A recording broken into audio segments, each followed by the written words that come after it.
Воведување на минимален достоинствен приход за социјално загрозените семејства. На оваа тема граѓанската иницијатива 8 септември одржа трибина во центарот Лоја во Тетово. Ова е дел од серијата трибини кои 8 септември ги одржуваат низ повеќе градови во земјава.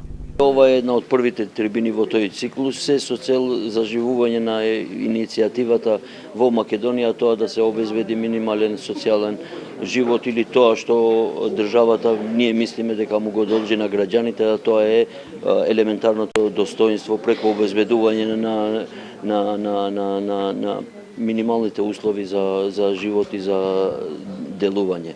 Ова што ноќеска ќе збориме во Тетово е да пред јавноста ја образложиме ова иницијатива од сите можни аспекти за кои сме размислувале до сега и понатаму граѓанската иницијатива има намера сето ова да го оформи и како законска иницијатива. Од граѓанската иницијатива 8 септември сметаат дека во Македонија нема функционален систем за социјална заштита за сиромашните.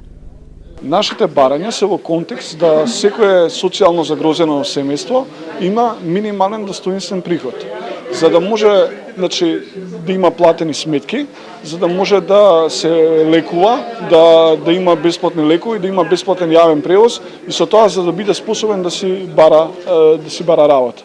Ние имаме 17 трибини низ цела Македонија, низ 11 градови во внатрешноста на Република Македонија.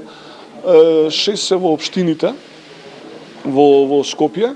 Ќе правиме предлог измени на Законот за социјална заштита и ќе побараме некој од пратениците да го предложи во декември или во јануари во собрание. Во меѓувреме ќе се обидеме со сигурност ќе докажеме дека воведување на минимален достоинствен приход е потребно за Република Македонија и ќе се бориме да тоа успее. Настанот беше поддржан од Фондацијата Отворено општество Македонија и Младински образовен форум.